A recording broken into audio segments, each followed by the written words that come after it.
what we can do here. So today's Facebook Live, we're going to talk about digital dentures. So that seems to be something I get an awful lot of questions and emails about. And so what I thought I'd do is just take you through a pretty simple case. And if you got questions, type them in. Chances are the technology will be smarter than me and I won't see them, but I will try. So let's go ahead and just show you real quick the case that we're going to be doing. Actually, before I even do that, let me just throw a quick plug out there. If this is something you're interested in doing and you'd like to, maybe take a course on something like this, if you'll go to our website at www.transcendde.com, that will, nope, that's not us. Transcend. You would think for a guy that teaches digital dentistry that I would be able to type and do basic things like Facebook Live, but you would be wrong. There we go. transcendde.com, and we do have a digital denture course coming up. So if you click here on courses and register, it'll bring up the remaining courses for this year, and this one's coming up pretty quick. So if you're interested in this, if you'd like to learn how to do digital dentures A to Z in anywhere from 1 to 3 appointments, depending on the workflow you go with, that's what that course is all about. Hopefully give you some ideas. We'll incorporate facial scanners and all that kind of stuff. So anyways, if you're interested, either email us or sign up on there. What I want to do real quick is just show you the case that we're going to be doing. And so this one is a friend that allowed us to kind of experiment on him. He had an existing set of dentures that were not fitting great, a little beat up. Not terrible. I mean, they overall look pretty good. There's not a lot of problems with this. Only thing I really noticed is the midline. Okay, so otherwise, tooth size, position, everything I like. And so whenever you have a case like this, don't just start from zero with primary impressions. That's crazy. You've got so much of the work already done for you in their existing dentures, even if they're crappy. I mean, you can add length with wax and things like that. But if they've got an existing set of dentures, use them. Do a border molded impression. And so this was first time the patient was treated, and this is the entire record. It's just a wash impression, upper and lower, that we border molded, and then a bite. Now again, if they've got a really bad denture, let's say it's overclosed, still do this, but then you can immediately turn around and just add wax over the teeth here until you open them up and you get the proper contours and where the occlusal plane should be. Treat them just like a bite rim. Okay, most patients that are going to come to you are going to probably have some type of denture. And then if they don't, there's kind of some other workflows, but we'll talk about that maybe another day. And then finally, what do you do with the data? Once you have the impressions and the bite, you need to go ahead and scan them. So first of all, scan them together. That's what's going to give you your occlusion to the upper and lower master model.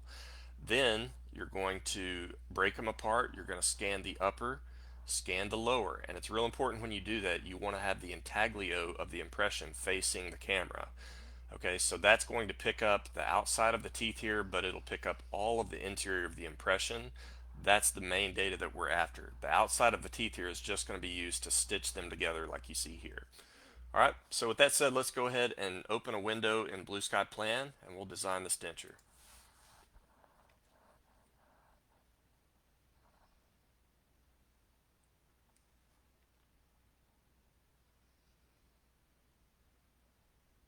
All right, so this is the home screen. We're going to be doing a digital denture, so let's choose the denture tab. And the first step is going to be to import models. Now, really important step on this that I see a lot of people get lost right off the bat with is you need to bring in all of your models at the same time. So again, in this scenario, if we're scanning some existing dentures, we're going to have an upper model, a lower model, and then the total jaw model, or the upper and lower together, your occlusion, right? Bring those all in together. So select them all and then click open, and it's going to import all of these models.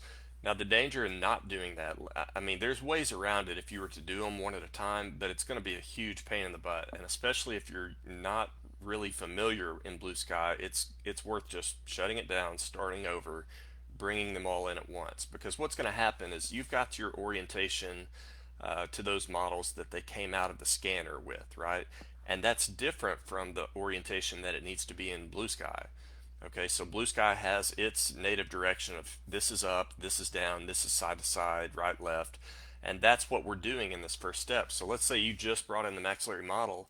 Well, now you've changed its orientation. So when you bring in these others, they're not going to be stitched, and you're going to have to do extra steps to bring those back into the proper relationship. So the easiest way to do this, if it's an edentulous model, which this is, choose edentulous as the jaw type. And then I would suggest do the maxillary model and make sure maxilla is chosen here. And then you click continue to alignment. And in this step, it's just going to give you some prompts of how to orient these models. Okay, so it's saying put a dot in the hamular notch. So I'm going to go to the depth of the hamular notch, put it right where the picture shows. Then I'm going to go to the incisive papilla, and then I'm going to do the other depth of the hamular notch. And that is going to align it on what's called the hip plane, right? The hamular notches and the incisive papilla. And that's a really useful thing, especially in a case where you may not have a bite rim, because the hip plane is shown to be parallel to the occlusal plane in something like 80% of patients. So it's a really good guesstimate of where the occlusal plane of those teeth should be.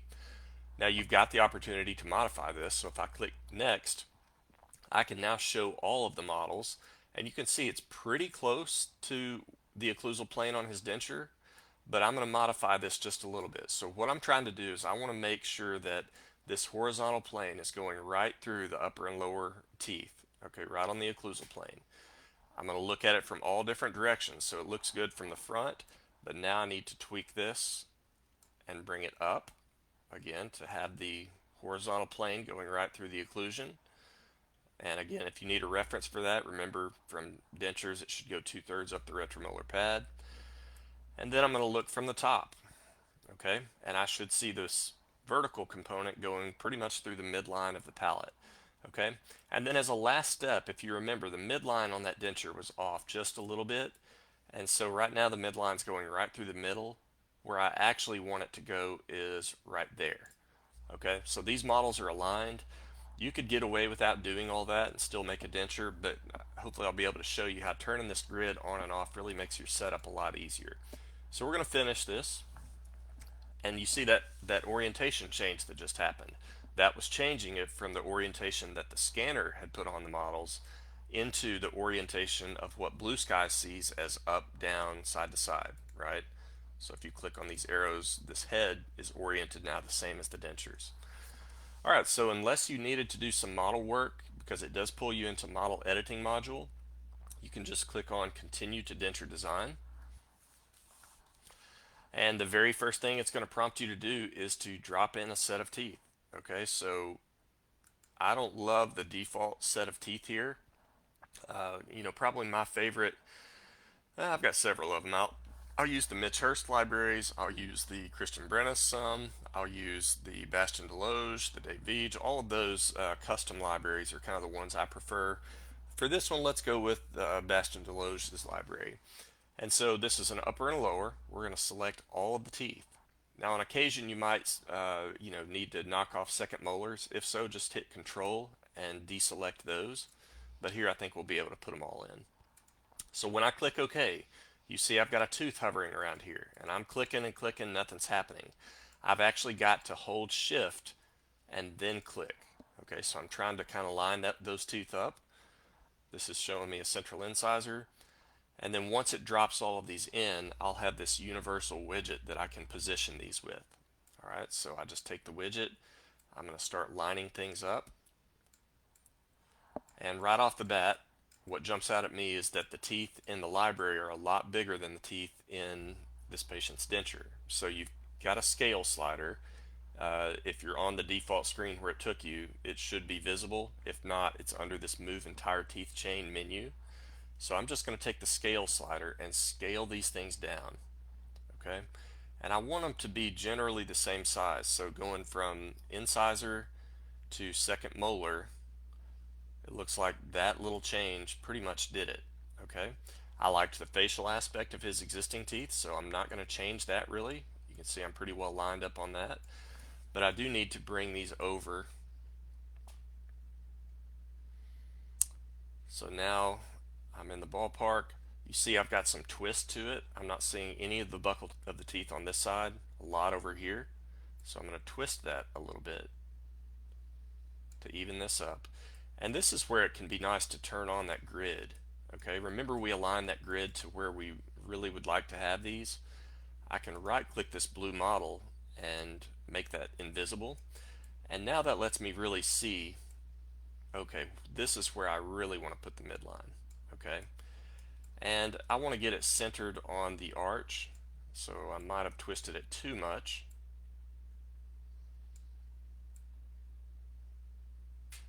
All right, we're just making these big global changes. And when I'm doing this, I like to reference the lower arch. Remember, your teeth for a denture, they've got to be centered over the top of the ridge on the lower arch if you want to have much stability to them. Okay, so we're in the ballpark there. I can turn on and off this and see that yes, we're pretty much matching the incisal position. We've just changed the orientation a little bit to better align over the center of his jaw. So that's pretty much it for the global positioning. So I could turn off move entire teeth chain. Now, one thing that I would suggest you do beyond this, I'm going to go ahead and hide the visibility of that maxillary model. I just right clicked it. I can turn the grid off here.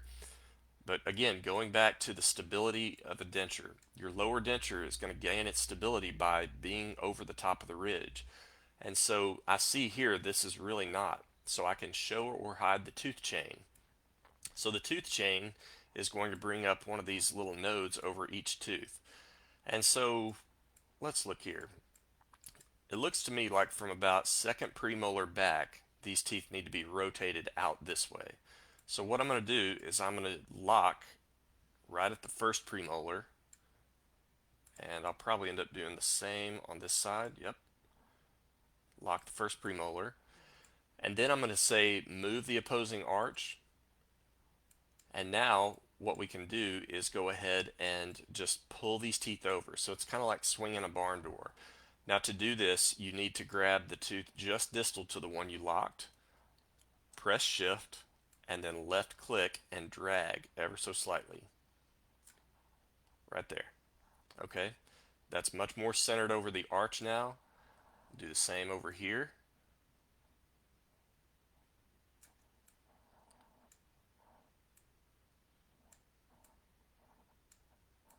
All right, like that setup a lot more. I would probably even bring the second molar over just a bit more.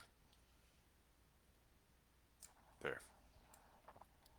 All right, so that's our entire setup. If that's taken you more than about 3 or 4 minutes, go back and kind of revisit your technique because something's going wrong there. It shouldn't really take you that long to do this. Okay, so we've got our upper and lower models stitched. We've got our teeth set where they need to be. And now we're ready to go ahead and make the denture. So what I'm going to do is make the upper denture. I think I've only got about 20 minutes on a Facebook Live. So we'll just do the upper, apply the same steps to the lower. That's going to be the process you go through.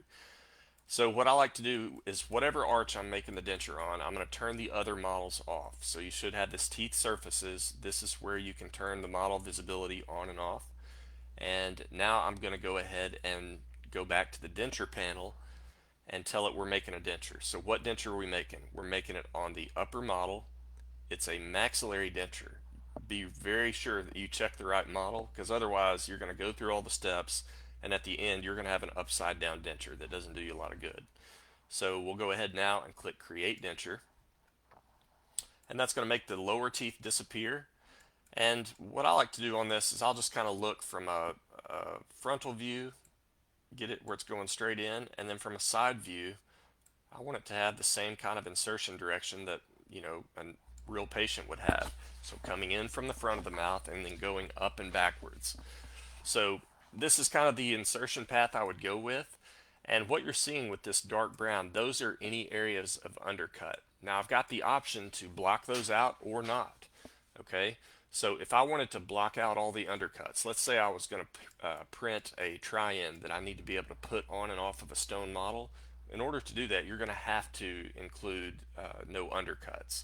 But if this is going to be a denture that I just print or mill and take straight to the patient's mouth, I want to keep every undercut. When you get a denture back from the lab, all the undercuts are engaged. And if it's problematic going in, you just adjust it until it slides in, right? but those undercuts are going to aid in retention, so we don't want to get rid of those. So by clicking this, it's going to analyze the blockouts, but it's going to allow them. Okay, so I'm going to click next, and if you'll watch right here, you should see nothing changed. Despite the undercuts, it didn't block those out because I allowed the maximum. Okay, now on your settings here, this is for making the denture base. So offset, think of that as the spacer between the interior of the denture and the model. So again, going back to the idea, if I wanted a try-in that would fit on and off of a model, well, I would probably need to make sure that I included maybe a 0.3 offset. However, if I'm going to do a denture that I print or mill that's going straight to the mouth, I don't want any offset. I want the most intimate fit that I can possibly have. Thickness, I pretty much always leave at the default of 3, unless, like the case of an immediate denture where you've got teeth impinging into the model across the board, you're probably going to have to go with a thinner denture base thickness. It's not that, you're going to be screwed if you don't do that, but you're going to have a lot more reshaping to do and thinning that base out so that it's not excessive. And then, just me personally, I like to take the gingival smoothness all the way to the maximum. And so with these parameters, now I'm just going to identify the boundary of my denture. Okay, so hold shift and just click your way around the perimeter of where you want that denture border to be. So we're going to go right to the depth of the vestibule.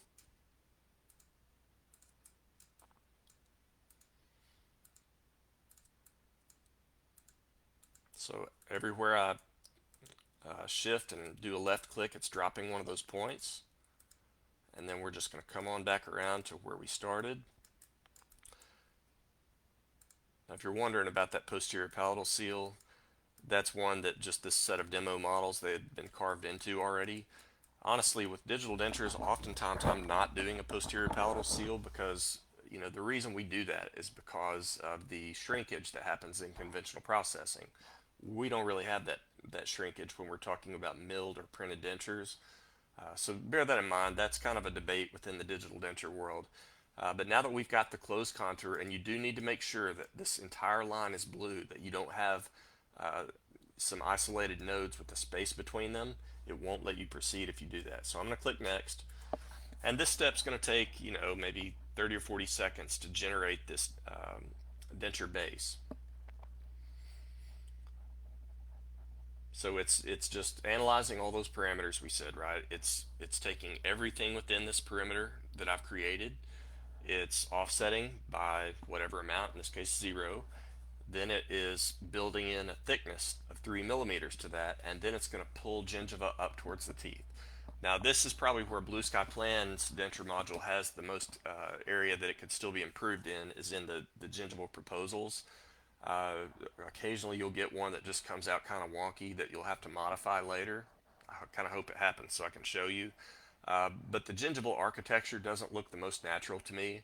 So the next step, pretty much all we're doing is festooning, and I'll kind of show you how I would go about doing that. So we should almost be there.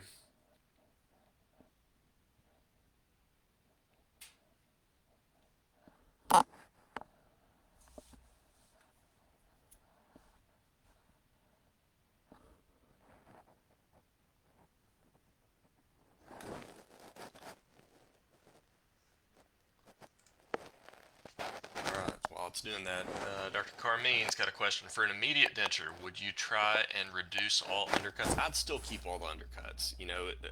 I'd rather adjust those out chair side and have the most intimate fit possible. Now, there's times when it's just completely obvious that this is a no-go, and I might block out a portion of the undercuts then, but not all of them.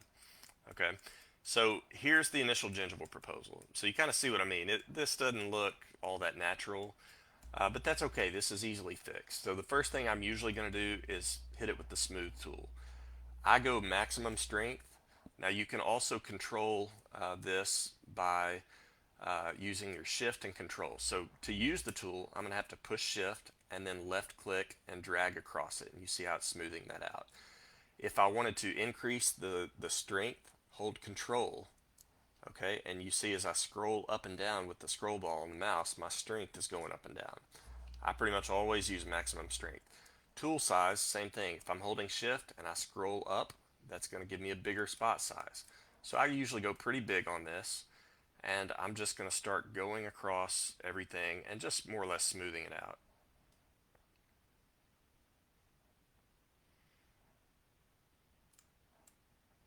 Okay, that area looks good. We'll spin it around. And I want to smooth that out really well back here near the retromolar, or not the retromolar, the hamular notch. Same on this side.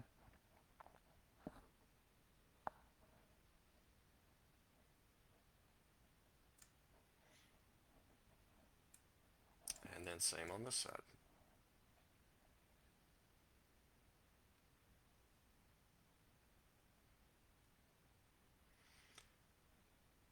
So think of this tool just like if you were doing this in wax, you know, taking your flame and just kind of flaming over things where it's smoothing out all the rough spots. It's just getting a smooth contour to it. Excuse me. And then finally we'll do the palate area. Some people like to leave all that anatomy in the palate. I'm not one of them. Every time I've ever done that, the patient's, you know, griping about it. You know, why does it feel rough up here? Chewing gum sticks to it, all that kind of stuff. So I just pretty much try to get a perfectly smooth palate. So if you got a real rough area, if you'll just kind of sit here and linger on it for a second, it will smooth that out.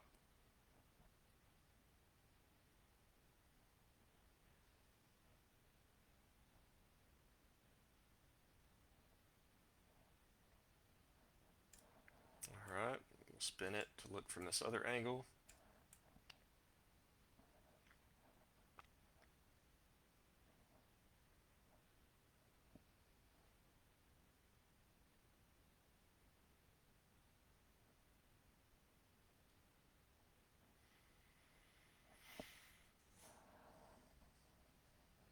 Okay, there we go.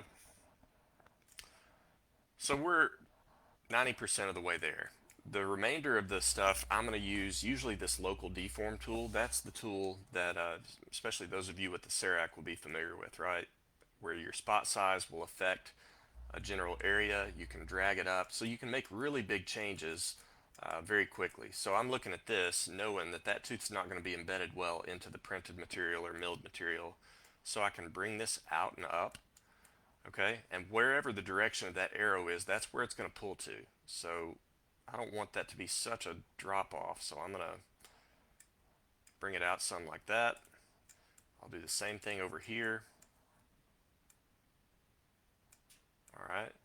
And now I'm just going to start looking at where is there not enough acrylic covering the teeth. Okay, so right there, we'll bulk that up. I just want to get the necks of all the teeth buried. Bring down the spot size some here as we work on these anteriors.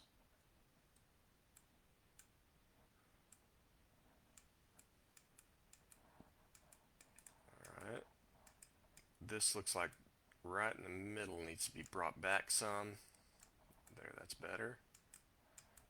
And then maybe this corner out some.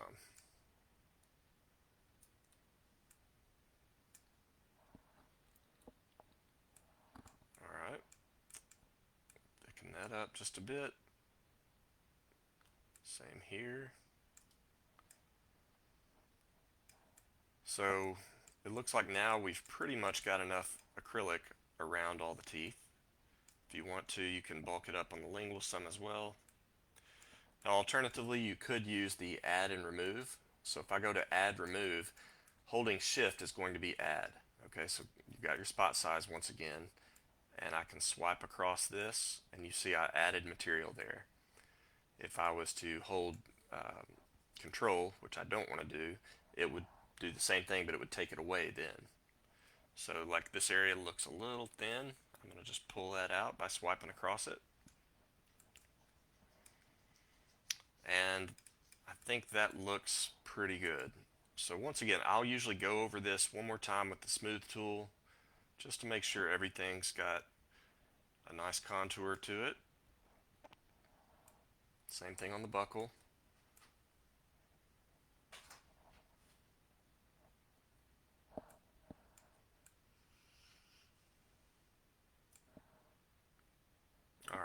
Now, as a last step, you could, if you're trying to be fancy and show off for Instagram photos, you could do, root prominences, gingival rolls, things like that. If I'm doing those, like if I wanted to put in a canine prominence, I would just kind of swipe up here. Okay. Now that's pretty aggressive, but I can smooth over it at the end, and that's going to make it look, more natural. So we'll do a couple of those. Now, by the way, I generally don't do these. Again, most patients, if you do this, they're going to be like, why is that all rough up here? So most of the patients I've dealt with just want a smooth denture. They don't want all these contours and customizations and all that. If you wanted to do gingival rolls, again, for showing off, because patients don't want them, but you can just take your add and remove, and I'll swipe around this. Okay? I know it's ugly right now. That's okay.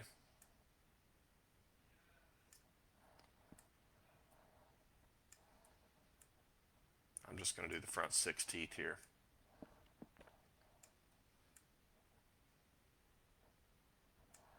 All right. And then taking the smooth tool again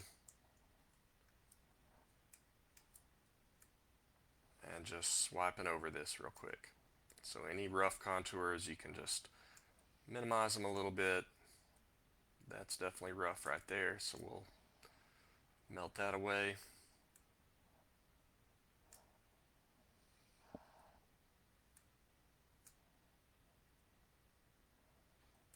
Okay, so you kind of get the idea. Now we're ready to pretty much make the final denture. So the next step, if I click the next arrow, is just going to be how do you want this denture set up? Okay, so for example, the tooth offset. Think about this. This pink base is going to have a well into which these teeth are inserted. How much of a spacer do you want there? That's what this teeth offset is. Point 0.2 is fine for my printers. If you do it and you feel like your teeth are tight and they're not going in, bump it to 0.3, 0.4, whatever you need to. Minimum denture thickness, okay? If you have an isolated tooth, like right here, so this tooth is impinging, okay? We obviously don't want holes in the interior of our denture base. So how thick do you want that to be? Um, I like to increase this. I want to have this be like, zero point 0.4, okay? Which means it's going to cut away this tooth, maintain at least 0.4 of thickness at the bottom of that denture base well, and then the teeth will be trimmed accordingly, okay? Do you want a tooth reduction coping? The only time you would ever do that is if you were going to do conventional denture teeth, which very few people are doing. But the challenge if you're using carded teeth is how do I adjust this tooth exactly the way the software is going to? Well, you could generate this tooth reduction coping. That gives you something to pop the teeth into, tells you exactly where to grind them so that they'll fit. And then finally, you've got the option to connect the teeth into a single file. I always do that because I'd rather have a horseshoe of connected teeth than a bunch of individual teeth that I have to now fit and risk things getting off. So with those things chosen, we're going to now click next, and this will be the step that takes the longest. It's going to go ahead and start processing. So as it's doing that, I'm going to go ahead and get my 3D printer software up and running. So I've got Rayware for the Sprint Ray printers available right here.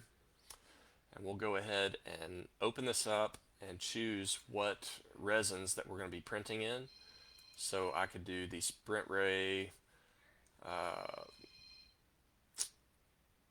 or you know what? Let's choose the Dentka. So we could do Dentka denture base. I think we've got light pink or no original pink. I generally do 100 microns. Okay, so I'll apply that.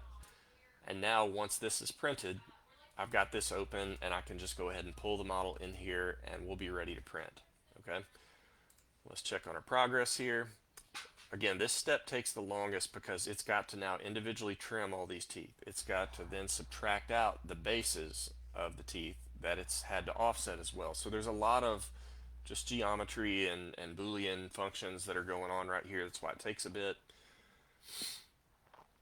And now it's doing the subtractions, as you see. So this usually goes relatively quick. And just to show you his final dentures, We did a very similar process. I'm just going through all these, but this was the final dentures that we ended up for him. Now I was showing off on this, so you see how I spent the time to do frenal attachments, root prominences, gingival rolls. Granted, that does look like a more natural dentition, but it also catches a lot of food and stuff. I don't know. If your patient wants that, fine. Most patients, in my experience, don't. How many people are pulling their lip up to show off the gingiva of their denture? You know, and if they are, they're psychotic. Do you want them as patients? I mean, let's be honest.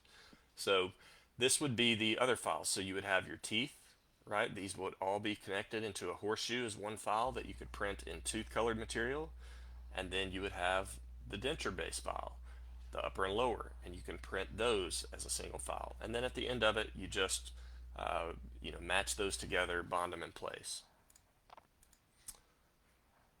All right, almost there. While I'm killing time here, let me show you something. So a lot of this stuff, if you need more tutorials, the best way to learn this stuff, honestly, is just take a course, because you'll be able to pepper questions and figure things out right there on the fly. But let's change to my other account and go to my YouTube page. Come on, I don't have a YouTube for this one.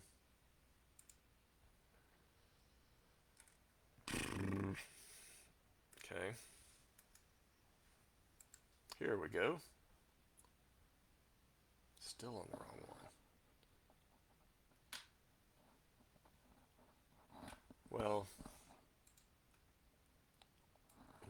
let's pull this. I don't know. I can't win. It's going to take too long. But my YouTube channel is in Cory Glenn. If you'll just look it up by my name, go on there. I've got bukus of videos. How to invert models, like if you've scanned an impression, all that kind of stuff.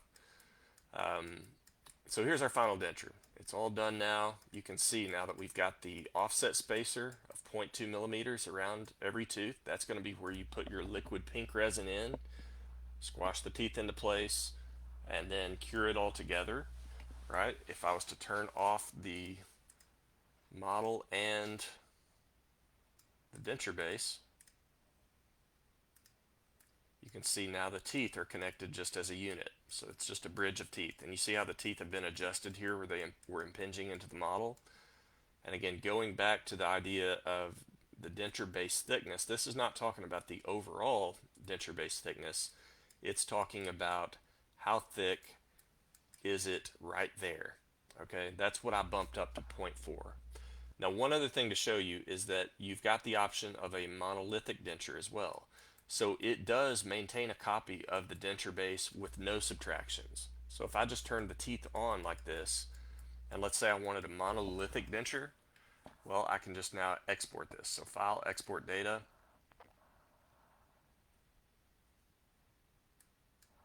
And whatever I had visible on the screen is going to be defaulted as checked on. So I just export that. And we could call this Max Monolithic Denture. And for what it's worth, when I'm doing a case, I like to export both a monolithic and the one with sockets. Okay. Let's now, since we're going to do a two-piece denture, let's just export the tooth chain. All right. So I'm going to export this as maxillary tooth chain. And then finally, the one that's labeled denture-fin, that's going to be your one with the sockets. So File, Export Data, and we'll call this denture base with sockets.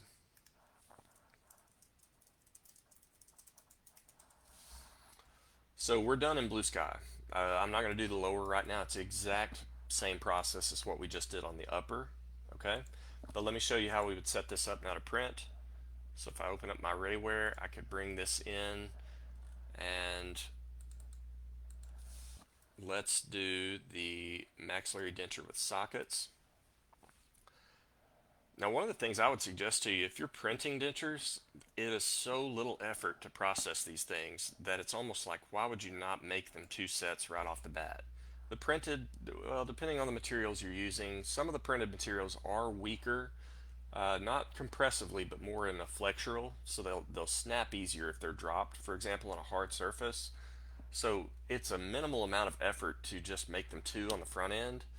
But if they break one and now you're having to make one, they're in a hurry, they want it back quick or whatever, that's a pain in the butt. So I would suggest just make them two right off the bat. Maybe you do a tiny little upcharge to do that. So as far as orientation of this, now usually if I have interfacing parts, I would not want those to be facing downward where they're going to get supports on them. But dentures are the exception to that because here I don't want to be trimming out support stubs on the intaglio of that denture. It's going to be sore spots for that patient. And secondly, just the virtue of how a digital denture is oriented. If I go now and I add supports, okay, so let's go medium, medium, it's going to add those supports right on these peaks.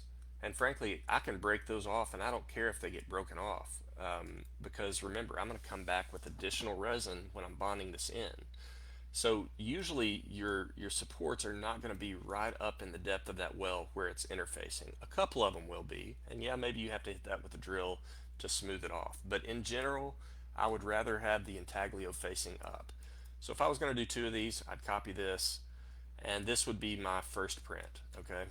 So I wonder if it will let me see how long the print time is on this. Um, let's just pick one.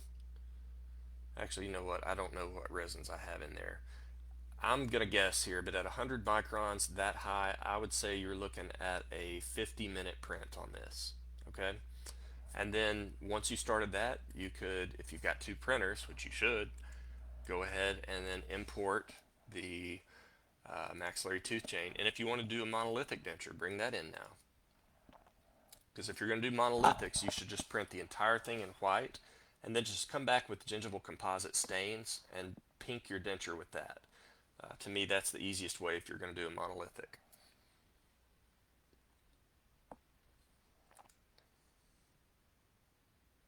All right, if there's file issues, at least in Sprint Ready, you can just click Fix, it will fix them.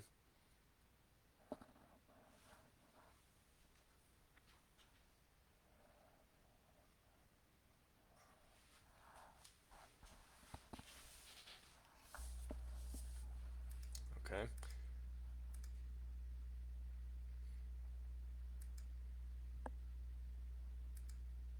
Now let me just show you a quick tip I've kind of just learned along the way. If you have a flat surface oriented directly to the build plate, that's going to be a high chance of failure area because let me show you this. Generate supports. Think about how it's going to cure this, okay? So no problem here. Cures all of this stuff right to the base. And then it comes up and now it's in supports. And the problem becomes when you get right to where it hits that flat spot. So there's two supports.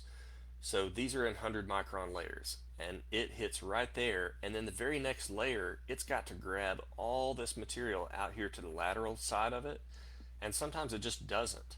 Okay, so the way that you can fix that where that will not be a problem and you won't have misprints on your incisal edges is just put it on the slightest of an angle. Even that will make all the difference in avoiding the chance of having those failures. So now if I generate supports, you can see it's going to break this into stair steps. Again, think of the slices horizontal to this build plate. So now when it's coming up here, it goes from this support and now it just has to pick up to maybe here. And then the next layer has to pick up to here. And then the next layer to here. And then you got another support. So you'll get away with fewer supports and you'll have less chance of a failure. Okay, so the monolithic one, similar scenario, I would get it as low of a profile as possible, but then put just a slight angle on it right there. Just in general, if you can remember, try to avoid, unless you're printing supportless, which is a different animal, try to avoid putting flat edges horizontal to the build plate. It's going to be more chances of failure. You're going to have issues. Okay, So that's really it for this one. I'm going to stop. Hopefully, I'm within the time limits. Again, if you're interested, the courses are coming up here in November for the facially driven digital dentures. Would love to see you here. I got a pretty decent crowd already for that one, but we do have online and in-person options, so we can take an infinite number of online attendees. It doesn't really matter. Um, but this is where you'd sign up. If you got questions or anything, hit us at info@transcendde.com. And I appreciate it. See you next week.